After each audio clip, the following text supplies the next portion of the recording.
안녕하십니까, 김동률입니다. 안녕하세요, 윤서영입니다. 오늘 만나고 싶은 사람에서는요, 농업과 IT 기술을 접목해서 천연물 융복합 연구에 힘쓰고 계신 분을 한번 모셔봤습니다.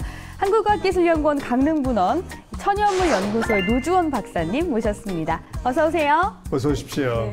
네, 반갑습니다. 안녕하세요. 네, 앉아서 나눠보도록 하시죠. 네.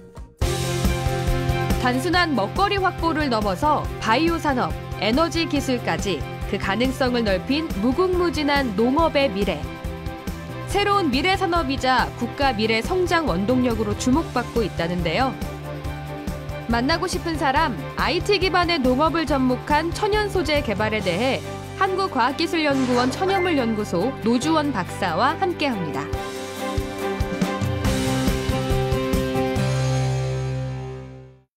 네, 지금 일하고 계시는 곳이 한국과학기술연구원, 그러니까 키스터 강릉분원 천연물연구소에 계시지 않습니까? 네. 천연물연구소 상당히 생소한데 어떤 연구소입니까? 저희 천연물연구소는요, 네. 그 천연 자원을, 그 자연에 존재하는 천연 자원을 연구하는 곳인데요. 여기서 이제 말하는 천연물이라는 거는 이제 식물, 동물, 미생물 이런 것들을 모두 포함한 그 천연 자원이라고 할 수 있겠고요. 저희는 이제 이러한 천연물로부터 어떤 건강에 좋은 어떤 효능이 있는 그런 소재들을 발굴하고 이것을 이제 산업화하는 그런 여러 가지 그 단계에 있는 그런 연구들을 수행하고 있습니다. 그러니까 그 물자가 우리 학창시절 배운 물상, 물리 그 물자군요. 그러니까. 예, 맞습니다. 예. 그러니까 우리가 마시는 물하고 아무 관계없는. 예, 맞습니다. 네. 이렇게 듣기로 굉장히 광범위한 일을 하고 계신 것 같은데 최근에 노주원 박사님이 진행 중인 프로젝트가 있다고 들었습니다. 네, 작년부터 이제 진행을 하고 있는데요. 저희가 이제 천연물 연구를 하다 보니까 저희가 이제 좋은 소재를 발굴하는 데 그치는 게 아니라 이게 궁극적으로는 이제 기업의 기술 이전이 돼서 이제 기업이 제품화를 하는데 도움을 줘야 되거든요. 그러다 보니까 이제 좋은 소재를 발굴하고 그것에 좋은 원료를 대량 생산하고 또 표준화하고 이제 이런 작업들이 필요하게 됐습니다. 그래서 자연스럽게 천연물을 재배하는 쪽으로 저희가 관심을 가지게 됐고요. 그러다 보니까 이제 스마트팜이라는 어떤 IT 기반의 그런 그 플랫폼을 저희가 활용해서 이제 제품화를 하는데 좀 더 도움이 되고자 저희가 시작한 프로젝트입니다. 스마트팜이라고 하셨는데 원래 이게 있는 단어인가요? 아니면 새롭게 만드신 건가요? 제가 처음 만든 단어는 아니고요. IT 기술과 그 팜의 형태, 그 농업과 접목된 형태를 이제 범용해서 스마트팜이라고 부르고 있고요. 뭐 그것이 단어가 조금씩 달라질 수는 있어도 지금 이제 현대 이제 IT 기술 기반으로 하는 농업에는 많이 쓰이고 있는 그런 단어입니다. 네, 일본에서는 굉장히 발달했다고 들었습니다만 국내 다른 연구기관에서도 이런 농업과 ICT를 융합하는 이런 스마트팜 연구가 굉장히 많지 않습니까? 네네. 그거하고 노 박사님 연구하고 어떻게 차이가 있을까요? 저희 국내에서도 많은 이제 농업기관이나 뭐 대학교에서 많은 이런 스마트팜 연구를 하고 있는데요. 지금까지 이 스마트팜 연구는 이제 하드웨어에 조금 치중한 연구라고 할 수 있겠습니다. 그래서 말씀드리자면 뭐 비닐하우스에 뭐 센서나 뭐 여러 가지 그런 IT 기반의 장치 시스템을 달아서 이제 뭐 원격 조정을 할 수 있다든가 아니면 이제 실시간으로 모니터링을 할 수 있다든가 이런 이제 하드웨어 측면에서 많이 발달이 됐고요. 이제 이런 거를 이제 주로 저희는 이제 1세대 스마트팜이라고 해서 스마트팜 1.0이라고 부릅니다. 그리고 이제 저희는 조금 더 이제 진보한 형태로 저희는 이제 하드웨어보다는 그 안에 들어가는 컨텐츠, 즉 작물이 되겠죠. 그러니까 기능성 작물, 고부가치 작물. 그래서 어떻게 잘 재배하고 키워내서 또 이제 그것을 이제 산업화하는가. 그래서 농가가 결국은 이제 경제성을 이제 좀 올리고 이제 그런 부분에 좀 치중이 돼 있어서 그 이제 작물 생육에 대한 그런 데이터를 획득하고 분석하고 이러한 소프트웨어 시스템 개발에 저희는 좀 중점이 돼 있고요. 저희는 이거를 이제 스마트팜 2.0이라고 부르고 있습니다. 제가 어릴 때 시골에서 살아서 그런지 모르지만 상당히 관심이 있는데 그러면 결국 이 천연물 연구소에 이렇게 그 농업 기술하고 이렇게 융합하는 그런 계기가 있습니까? 특별한? 예, 저희가 사실은 이제 제가 이제 도입부에 말씀드렸듯이 이게 그 소재를 발굴해서 이제 기술 이전을 이제 기업에 하거든요. 그래서 제가 2010년도 말에 그 국내 제약회사에 간에 좋은, 그러니까 저희가 토종 산채류를 대상으로 연구를 했었는데 이제 간에 좋은 건강기능식품 개발 기술 이전을 했습니다. 근데 이제 저희 생각으로는 기술 이전을 받아갔으면 회사가 뭐 뭐 적어도 한 뭐 2, 3년 안에는 제품이 출시가 돼야 되는데 제품이 계속 출시가 안 되고 계속 무슨 고생을 하고 있더라고요. 그래서 이제 회사랑 같이 얘기를 하다 보니까 효능은 좋은데 이제 그거 뭐 임상 시험이나 이런 것도 이제 다 끝났는데 문제는 그 제품을 만들려다 보니까 그 천연물 원료가 대량으로 확보가 안 된다고 그러더라고요. 그래서 이제 고생을 하시면서 이제 뭐 평창 일대 몇만 평의 농가와 이렇게 계약을 하셔가지고 재배를 하시는데 또 그거를 이제 2, 3년 정도는 이제 표준화를 실시해야 식약처에 저희가 이제 제대로 인증을 받거든요. 근데 이제 매년 기후 환경이나 뭐 이런 토양 환경이나 이런 게 틀리다 보니까 거기에 이제 간에 좋은 기능 성분의 함량이 계속 들쑥날쑥 이렇게 되는 거예요. 그래서 그것이 일정하게 표준화가 안 되다 보니까 2, 3년을 계속 고생만 하시고 이제 제품을 출시를 못 하고 있는 상황이었습니다. 그래서 이게 효능만 좋은 소재로는 제품화까지 가기가 너무 멀구나. 그래서 그러면은 기업을 위해서 우리가 개발해야 될 어떤 기술이 뭘까라고 생각하다가 저희가 이제 스마트팜 그 플랫폼을 생각을 하게 됐고요. 그러다 보니까 이제 제가 말씀드린 스마트팜은 뭐 비닐하우스부터 시작해서 뭐 이제 유리 온실, 그다음에 이제 식물 공장 뭐 이런 것까지 다 포괄하는 컨셉이라 할 수 있겠습니다. 그래서 이제 그렇게 해서 이제 이 스마트팜 프로젝트를 시작하게 됐습니다. 네. 저희가 이 스마트팜에 대해서 조금 더 정확히 알기 위해서 지금 박사님께서 연구하고 계신 곳에 직접 가서 영상을 조금 담아봤습니다. 함께 보실까요? 차세대 스마트팜을 만나볼 수 있는 곳, 한국과학기술연구원 강릉분원 천연물연구소. 이곳의 유리온실에는 200개의 고추 화분이 자라고 있는데요. 일조량, 온도, 습도, 물의 양 등을 제어해가며 재배함으로써 최상의 품종을 키우고 선발하는 데 목적이 있다고 합니다. 3D 카메라, 열화상 카메라가 식물체 주변을 회전하면서 360도 중에 10도 간격으로 총 36컷을 찍게 됩니다.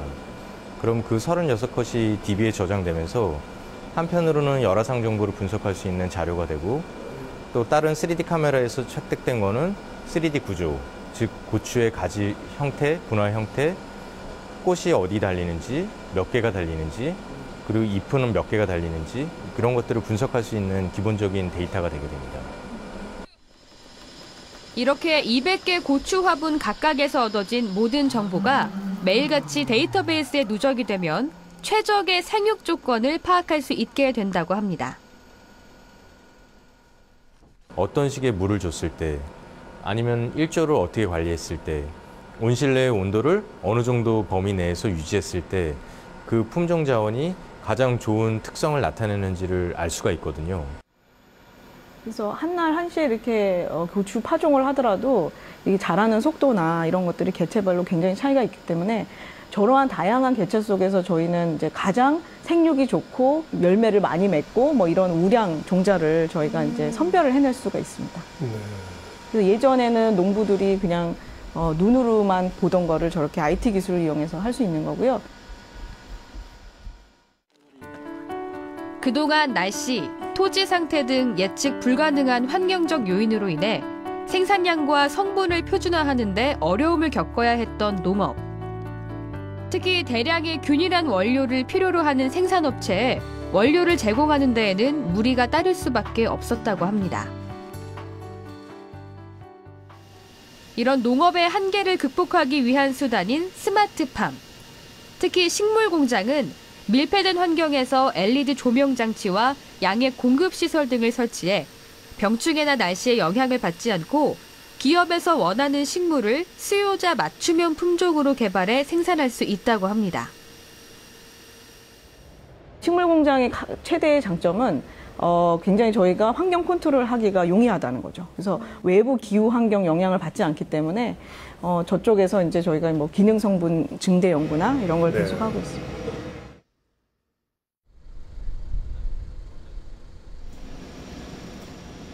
스마트팜은 재배 과정에서 끝나는 것이 아닙니다. 1년의 과정을 거쳐 자란 식물을 실험실로 옮겨와 화학적 실험을 통해 함유된 성분에 대한 분석 작업을 거치게 됩니다. 추출물 수준에서 굉장히 좋은 그 어떤 효능을 가진 그런 천연물을 가지고 저희가 거기에 과연 어떤 성분 때문에 그런 효과가 나왔는지를 알기 위해서 컬럼을 걸어서 저희가 그런 기능 성분들을 물질을 분리하는 그런 실험입니다. 식의약품, 화장품 등을 생산해낼 때 주로 쓰이는 이러한 성분은 스마트팜에서 재배해낸 기능성 작물의 성분을 추출해낸 후 그 효능을 입증하기 위해 다양한 단계의 성분 검증을 거치게 되는데요. 암세포에 천연 추출물을 침투시켜 그 효과를 검증하는 작업을 거치기도 합니다. 천연물이 그 세포 안으로 이제 침투가 되면서 어떤 항암 효과에 어떤 작용을 하게 되는지 안 되는지 그거를 이제 한 48시간을 두고 관찰을 하게 되고요. 48시간 후 암세포의 상태를 통해 추출물의 효과를 확인할 수 있는데요. 그 결과를 재배 과정에 다시 재전달해 더 나은 효능을 가진 작물을 생산될 수 있도록 재배 과정을 조금씩 수정해 나가게 됩니다. 먹거리 생산에 그쳤던 우리 농업이 스마트팜을 통해 새로운 산업의 고부가 가치 산업으로 주목받고 있는 지금. 다양한 천연 성분의 개발을 통해 농업이 미래 산업의 성장 동력으로 자리 잡을 수 있길 기대해봅니다. 영상 이렇게 보고 오니까 마치 미래의 농촌 모습을 보고 온 것 같은 기분이 들거든요. 이 키스트 강릉분원 내 스마트팜 규모가 어느 정도 되는 건가요? 네, 저희가 이제 테스트 플랫폼으로 구축한 키스트 스마트팜은요. 마침 지난 6월 5일 날 준공식을 가졌는데 얼마 되지 않았네요. 예. 그래서 지금 연면적이 한 200평 정도 됩니다. 그래서 이제 저희가 2층 구조로 되어 있고요. 그 옥상에는 그 파일럿 테스트용으로 유리온실이 한 동 구축이 돼 있고 그 2층 구조에는 이제 식물 공장이 시스템이 들어와 있습니다. 아까 영상을 보니까 고추를 가지고 이제 테스트를 하고 있지 않았습니까? 그러면 키스트 강릉 분원에서는 주로 어떤 작물을 두고 재배를 하고 연구를 하고 있습니까? 네, 아까 영상에서 보신 고추는 저희가 이제 그거를 가지고 뭐 기능성 작물로 해서 산업화하거나 그런 것보다는 이제 고추 중에서 가장 이제 우량한 그런 종자를 개발하기 위해서 저희가 테스트 작물로 사용을 하고 있고요. 그리고 이제 식물 공장 쪽에서는 실질적으로 저희 스마트팜 프로젝트에 참여하고 계신 이제 기업들 있습니다. 그래서 이제 화장품 기업, 뭐 식품 기업, 뭐 제약회사 이렇게 많이 기업들이 5군데, 6군데 참여하고 계신데요. 그분들이 실질적으로 이제 제품화를 하고자 하는 그러한 이제 천연물 원료들이 되는 그런 이제 기능성 작물들을 저희가 지금 한 5종에서 6종 네. 키우고 있습니다. 근데 고추를 특별히 선택하게 된 것은 한국 사람이 고추임으로 살기 때문에 우선 테스트로도 고추를 고르신 건가요? 예, 그것도 맞습니다. 그래서 우리나라 사람들이 가장 이제 선호하는 음식이 김치고 또 꼭 먹어야 되는 그런 음식이기 때문에 고추나 배추 이러한 그런 작물에 대해서는 저희가 굉장히 우량한 종자들을 확보하는 기술이 굉장히 필요하다고 생각합니다. 네, 그렇군요. 네. 우리가 또 스마트팜을 이렇게 구축하려고 할 때 조금 배워야 할 모범 사례를 가지고 있는 외국이 어디가 있을까요? 모범 사례라고 하면 이제 단연 이제 네덜란드를 둘 수 있는데요. 뭐 많은 분들이 아시지만 네덜란드가 굉장히 이제 농업 강국이고 네. 그 농산물 수출국으로 해도 전 세계 2위를 차지하고 있습니다. 그래서 마침 저도 이제 농업에 대해서 잘 모르는 그 사람이라서 한번 이제 그 외국의 그런 우수 선진 그 농업 강국에 한번 갔으면 좋겠다 했는데 마침 제가 4월 달에 네덜란드를 다녀왔습니다. 네. 그래서 실제로 이렇게 생각하는 것보다 훨씬 더 그 기술이 굉장히 앞서 있고요. 지금 이러한 스마트팜에 관련해 가지고는 제가 아까 말씀드린 그 하드웨어 쪽 그다음에 이제 소프트웨어 시스템 쪽이 아주 균일하게 서로 밸런스를 이뤄서 잘 발달이 된 형태라고 보시면 될 것 같습니다. 그래서 제가 굉장히 좀 충격을 받았던 곳은 그 네덜란드의 호접란을 생산하는 공장을 갔습니다. 호접란요? 네네. 난초 종류. 예. 네. 그래서 요즘에 이제 저희가 많이 이렇게 선물로도 많이 하는 그 호접란인데요. 그래서 그 호접란을 이제 공장이라고 이제 불러도 될 만큼 유리온실이 7헥타르에 걸쳐서 있었습니다. 그게 한 7헥타르요? 한 2만 평 되는 거죠. 네. 그래서 그런 규모의 유리온실 안에 이제 호접란을 파종, 그러니까 씨를 뿌리는 단계에서부터 계속 키워 나가서 꽃을 피게 해서 그 소비자들이 주문을 하면 출하하는 것까지 그 공장, 그 유리온실 시스템 안에서 모든 게 이루어지고 있었고요.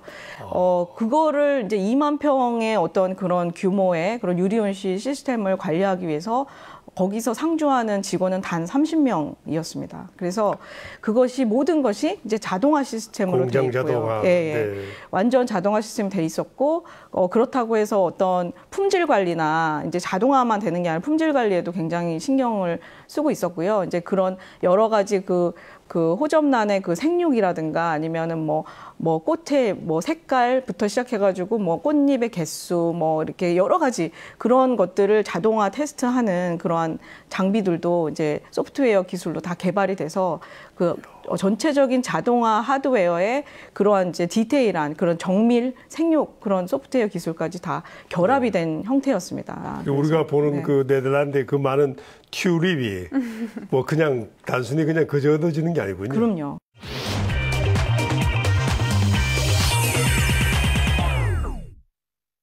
사실 스마트팜이라고 했을 때 단순히 농업하고만 관련이 돼 있다 이렇게 생각을 했었는데 어떻게 보면 새로운 산업 생태계를 만들어내는 것이라고 볼 수도 있겠네요. 네, 이 스마트팜이 어떻게 산업으로 발전할 수 있는지 그 단계를 좀 정리를 해봤는데 보면서 이야기 나눠보도록 하시죠. 네네. 네, 먼저 첫 번째 단계부터 한번 확인을 해볼게요. 종자 개발, 데이터 기반의 정밀 재배, 생산 이렇게 나와 있는데 일단 종자 개발이란 말을 하면 어떤 기존에는 없던 새로운 것을 만들어내는 것을 뜻하는 건가요? 그 종자라는 거는 이제 말하자면 정말 농업의 근간이 되는 것입니다. 그래서 그 뭐 옛날 말에 그 저도 이제 들은 말인데 그 농부는 굶어도 씨백에는 배고 잔다 뭐 이런 말이 있습니다. 맞습니다. 그래서 예. 왜냐하면 아무리 좋은 천연물 원료를 재배 생산하고 싶어도 종자가 없으면 그것이 불가능하고요. 그리고 종자 자체가 우량하고 굉장히 좋은 성분들을 많이 만들어내는 종자여야만 그것이 이제 대량 생산했을 때도 좋은 원료로 이제 그러니까 탈바꿈하게 되는 거거든요. 그래서 이제 그러한 측면에서 종자 개발은 이러한 이제 좋은 원료, 천연물 원료를 또 기능성 작물을 개발하는데 앞서서 선행되어야 할 연구고요. 그래서 저희가 이제 종자 개발에도 이제 힘을 쓰고 있습니다. 가장 기초적인 단계네요.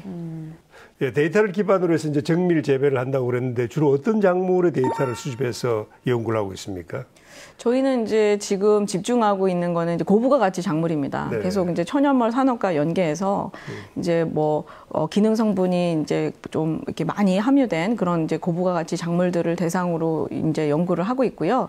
이제 그런 것들이 나중에 표준화가 되기 위해서는 그 일정한 기능 성분들이 유지할 수 있는 그런 재배 조건을 저희가 잡아야 되기 때문에 그런 거를 현재는 이제 식물 공장 시스템에서 저희가 그런 작물을 재배를 하면서 굉장히 다양한 뭐 광이라든지 아니면은 양분, 뭐 온도, 습도 이런 여러 가지 데이터 조건들을 바꿔주면서 언제 이러한 기능 성분이 가장 극대화가 되는지 이제 그런 것도 같이 연관성을 가지고 연구를 합니다.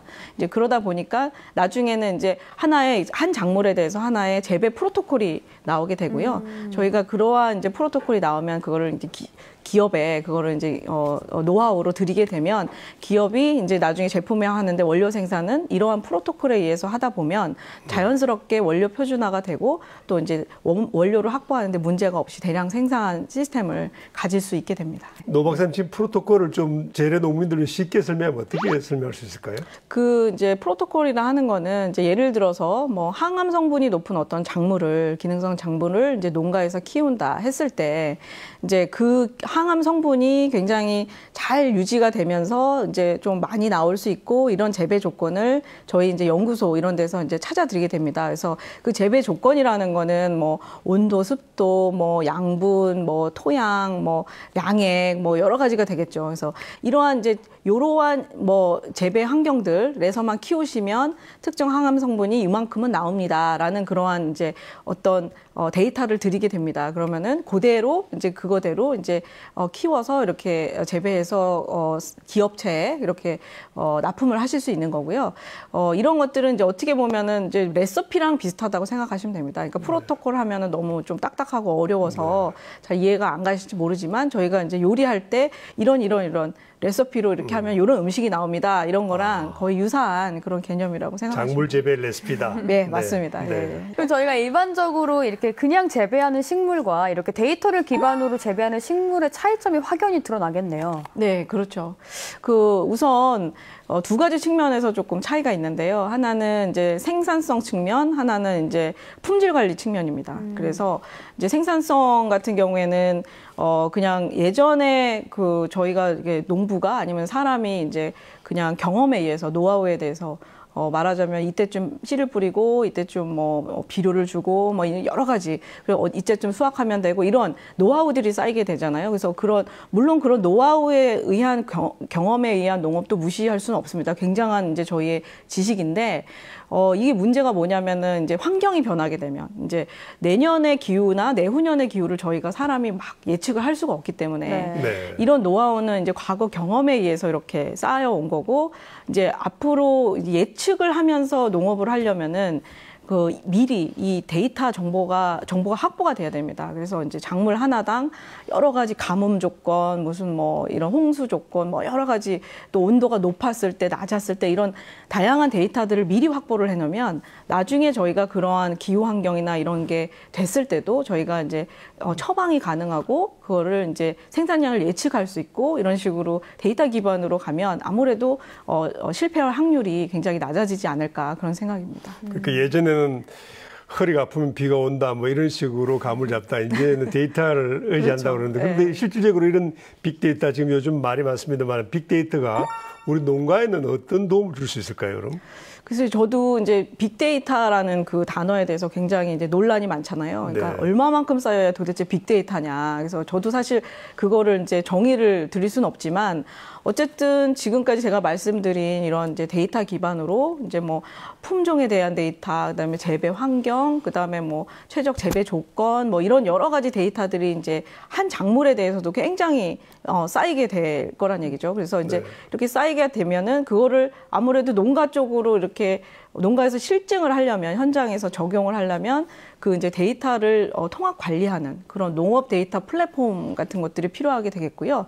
이런 것들이 이제 같이 맞물려서 나중에 이제 농가에서 직접 그 데이터를 활용해서 농사를 짓고 이런 것보다는 중간에 어떤 이제 관리 체계나 이런 것들 통해서 뭐 농업기술센터나 뭐 이런 데서 이제 기술 지원을 할 수도 있는 거고요. 궁극적으로는 이제 저희가 개발한 그런 데이터 기반의 어떤 시스템들을 이제 정부나 국가에서 활용을 해서 그 직접 농가가 이제 혜택을 볼 수 있는 그런 어떤 플랫폼이나 시스템을 마련해 주는 것이 굉장히 시급하다고 생각합니다. 근데 농민들이 그런 빅데이터를 활용하기에는 현실적인 어려움이 있지 않습니까? 그렇죠. 굉장히 똑똑한 농민들은 할 수 있겠지만 보통의 농민들은 그거 접근하기 쉽지 않을 것 같은데. 네, 그래서 네. 제가 이제 말씀드리는 것도 이게 이제 현장 적용으로 가기 위해서는 그렇죠. 그 전 단계에 굉장히 네. 다양한 어떤 국가 기관이라든가 아니면 이제 저희 같은 연구소라든가 이렇게 기술 지원을 하는 팀과 그 기술에 대한 축적한 데이터를 관리해서 그걸 보급하고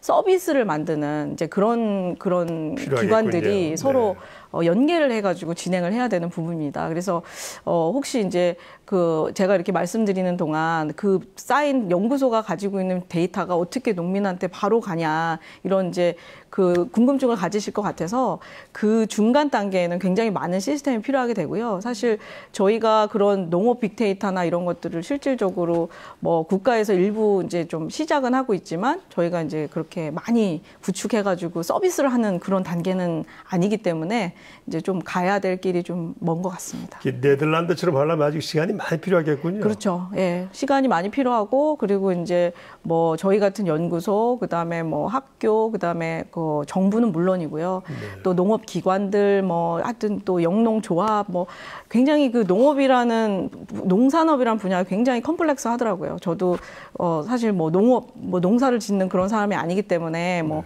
이렇게 자세히는 말씀 못 드리겠지만 제가 연구하는 그런 범주 이런 융복합 연구 측면에서 봤을 때는 정말 많은 분들이 같이 이렇게 협업을 해야만 좀 가시적인 성과가 나오지 않을까라는 생각을 합니다.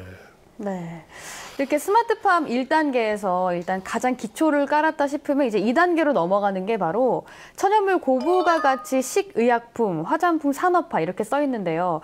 이게 우리가 일반적으로 알고 있는 뭐 건강기능식품이라든지 아니면 천연물을 이용한 화장품을 이야기하는 것 같은데 이런 거는 지금 최근에 나가도 많이 저희가 확인해 볼 수 있는 것 아닌가요? 그렇죠. 국내에서도 그 우리나라 기술력으로 이렇게 나온 뭐 천연물 신약도 한 7, 8종 되고요.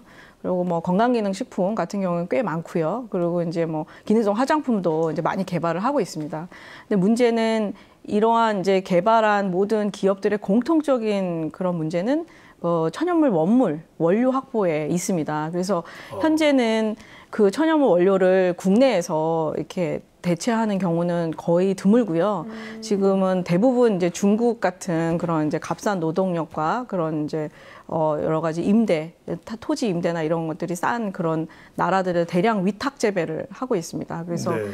그렇지 않으면은 국내 수요로는 이렇게 맞출 수가 없어서 굉장히 그런 면들이 힘들다고 들었고요.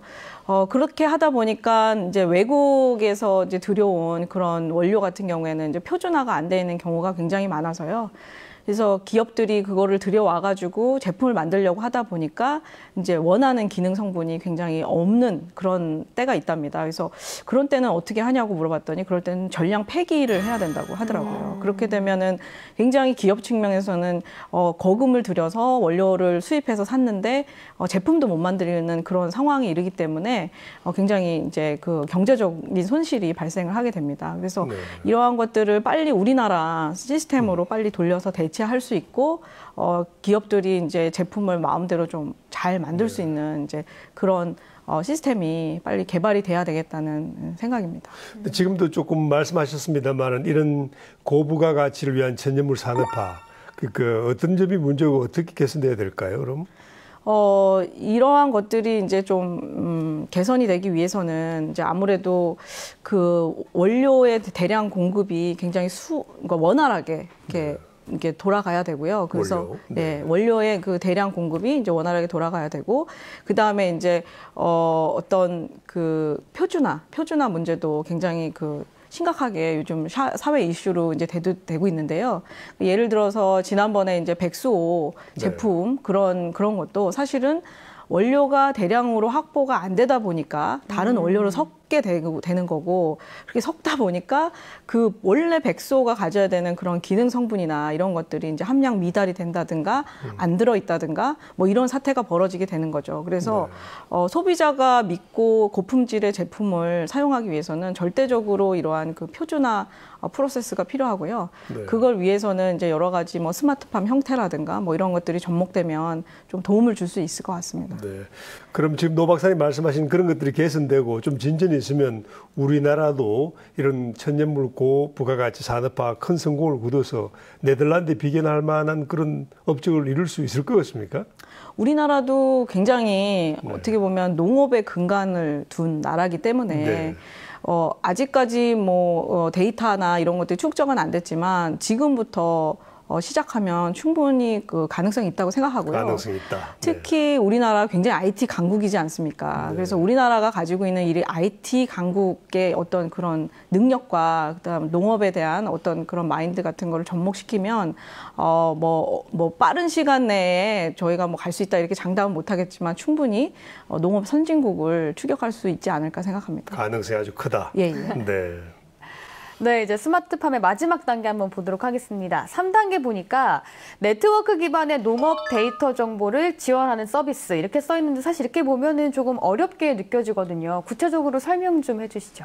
예, 제가 지금까지 이제 말씀드린 여러 가지 그 작물을 생육하면서 이렇게 키우면서 얻는 여러 가지 데이터들, 뭐 생육 정보, 그다음에 재배 환경 데이터, 그다음에 이제 기능 성분에 대한 데이터, 뭐 이런 여러 가지 데이터들이 이제 쌓이게 되면 이제 그것을 궁극적으로 이제 뭐 어떤 저희가 데이터 플랫폼에 가지고 있는 것만이 아니라 궁극적으로 농업 현장에 적용이 돼서 그 농가가 어떤 혜택을 받아야 되는 거잖아요. 그래서 그런 거를 가기 위해서는 그런 농업 데이터들을 이제 생산하고 관리하고 분석하고 그다음에 궁극적으로 농가의 서비스가 될 수 있도록 그 서비스를 만드는 그런 중간에 어떤 플랫폼이 필요하게 됩니다. 그래서 사실은 지난번에 이제 저희가 강원창조경제혁신센터랑 같이 이러한 빅데이터, 농업 빅데이터 플랫폼 구축에 대한 얘기를 많이 나눴고요. 저희 연구소는 이제 이러한 작물별로 데이터를 생산해내고 그것들을 생산 관리하고 또 이제 농가에 보급하고 서비스하는 그런 것들은 이제 네이버가 참여해서 같이 하는 그런 형태로 지금 이제 진행하고 있습니다. 그러니까 이게 연구소에서 얻은 정보를 농업 현장으로 내보내는 단계네요. 그렇죠. 네, 맞습니다. 예. 그러니까 지금까지 말씀하신 스마트팜을 조금 정리를 해보면 좋은 씨앗을 만들고 잘 키우는 방법을 연구해서 사람들에게 잘 알려준다 이거 같은데 그럼 이 스마트팜이 궁극적으로 지금 추구하는 목표를 하나 말씀하신다면 어떤 게 될까요? 우선 단기적으로는 지금 이제 저희 스마트팜 프로젝트에 참여하고 있는 그런 산업체, 기업들한테 이제 도움을 줘야 되기 때문에 저희가 이제 그 천연물 원료를 규격화해서 대량 생산하는 그러한 이제 재배법, 뭐 그런 데이터 이런 거를 이제 기업에 기술 이전해서 기업이 빨리 좋은 제품을 만들 수 있도록 도와주는 게 이제 단기적인 목표고요. 장기적으로는 저희가 조금 더 이렇게 이것이 네덜란드만 바라보고 있을 게 아니라 네덜란드형 스마트팜만 바라보는 게 아니라 우리 한국형 스마트팜을 이제 좀 개발을 해보자. 왜냐면은 네덜란드는 기후도 틀리고 토양도 틀리고 다 틀리거든요. 그래서 그 네덜란드형 유리 온실을 그 하드웨어 자체를 그대로 우리나라에 갖다 놓는다 하더라도 그것이 기후 환경과 토양 환경이 틀리기 때문에 100% 이렇게 가동이 되질 않습니다. 그래서 그 안에 똑같은 작물을 심어도 생산성의 차이가 나거든요. 그래서 빨리 우리나라 기후 환경, 토양 환경 이런 데 맞는 광량 뭐 여러 가지가 있겠죠. 그래서 나라마다 그래서 이제 그러한 환경에 맞는 한국형 스마트팜을 장기적으로는 이제 좀 다 같이 좀 협력을 해서 개발했으면 하는 바람입니다. 노 박사님 말씀 들어보니까 이제 스마트폰을 기반으로 하면은 농업의 미래가 정말 어마어마해질 것 같은데 아주 거대한 영농 기업도 탄생할 것 같고 보시기에 한국 농업의 미래는 어떻습니까? 제가 생각하는 이제 미래 농업은 그렇습니다. 이제 농업이 이제 더 이상 그 경험이나 노하우에 근거한 어떤 노동이 아니고 이제는 데이터 기반, 과학 기술 기반으로 해서 그 비즈니스 모델이 충분히 될 수 있다고 생각을 하고요. 뭐 농법을 배우고 뭐 농업을 공부하고 이런 사람들뿐만이 아니라 뭐 IT를 전공했든 뭐 BT를 전공했든 뭐 다른 기타 전문가라도 충분히 이런 스마트팜이라는 컨셉에 들어오면은 이제 경영이 가능해지고 이제 산업으로 발전시킬 수 있는 이제 그래서 뭐 우리나라의 어떤 신성장 동력이 될 수 있는 이제 그렇게 되면은 참 우리나라 농업이 미래가 밝아질 거라고 저는 생각합니다. 저 같은 사람도 CD를 딱 집어넣으면은 고추를 키우기 위해서 거기 매뉴얼 프로토콜에 따라서 하면은 농사도 지을 수 맞습니다. 그렇군요. 예, 그런 날이 올 거라고 생각합니다. 네, 어떤 분야든지 새롭게 개척하는 것에는 어려움이 따르기 마련인데 그럼 지금 우리 스마트팜이 가장 처해 있는 큰 어려움은 어떤 게 있을까요? 이게 이제 스마트팜, 그다음에 농업 이런 분야가 굉장히 다양한 분들이 이제 같이 들어와가지고 연구를 하고 이제 협업을 하는 그런 상황입니다. 그래서 이제 뭐 BT, IT, 농업, 뭐 기타 전문가들이 한꺼번에 작업을 하다 보니까 아직도 이제 그런 전문 분야 에 대해서 굉장히 좀 장벽이 있고요. 이제 소통이 안 되는 경우가 굉장히 많습니다. 그래서 굉장히 본인들의 분야만 이렇게 강조를 하고 이렇게 나가다 보니까 이제 어떤 때는 이제 조금 이렇게 서로 같은 문제를 논하는데도 이제 다른 안이 나오고 뭐 이렇게 되는데 이제 조금 이제 우리나라 미래의 어떤 이제 미래 농업의 청사진을 놓고 같은 방향을 바라보고 조금 한 목소리로 같이 가면은 굉장히 이런 우리나라 미래 농업을 빠른 시기에 발전시킬 수 있을 것이라고 생각합니다. 그러니까 노 박사님 말씀 이제 콜라보레이션이 잘 안 되고 있다 그렇게 이제 말씀하셨는데 어쨌든 노 박사님 모시고 말씀을 들으니까 제가 좀 흥분되는 걸 느끼는데 개인적으로 노 박사님이 연구하고 계시는 또 다른 분야가 있습니까? 개인적으로는 저는 이제 뭐 천연물 연구에 이제 집중을 하고 있고요.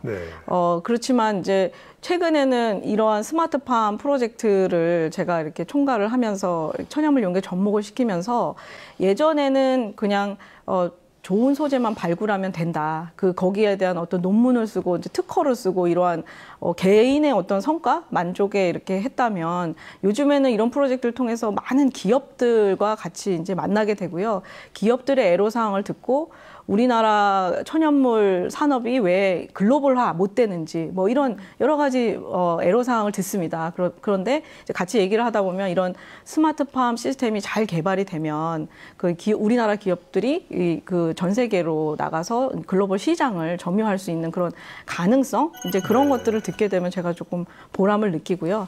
뭐 향후에도 저는 이제 이 천연물 연구에 중점을 두지만 스마트팜 프로젝트에 연계해서 같이 이제 확장을 해서 나갈 생각입니다. 네, 말씀을 듣고 보니까 우리가 중고등학교 때 농업을 1차 산업이라고 배우지 않았습니까? 더 이상 농업을 1차 산업으로 분류하는 것은 좀 어리석다는 생각이 드는군요. 박사님 말씀 들으니까 우리 농업의 미래가 밝은 것고 또 굳건한 성장 엔진으로 아마 거듭날 수 있을 것 같습니다. 네. 오늘 귀한 시간 대단히 고맙습니다. 네, 감사합니다. 감사합니다. 네. 고맙습니다. 수고 많으셨습니다. 몇 군데나 갔다 오셨나요? 전 3,300번 했어요. 3,300번이요? 근데 하루에 제일 많이 뛴 게 1,300km. 집사람이 저를 보더니 처음 뵙겠습니다. 네. 그 장수 비결이 뭘까요? 장수의 비결이라고는 안 죽어서 그러는 건데. 여러분과 함께 노래자랑 시작하겠습니다. 출발! 그 프로 기다리다 내가 먼저 죽겠다 그랬어요. 옷걸이를 안 빼고 옷을 입으셨습니까?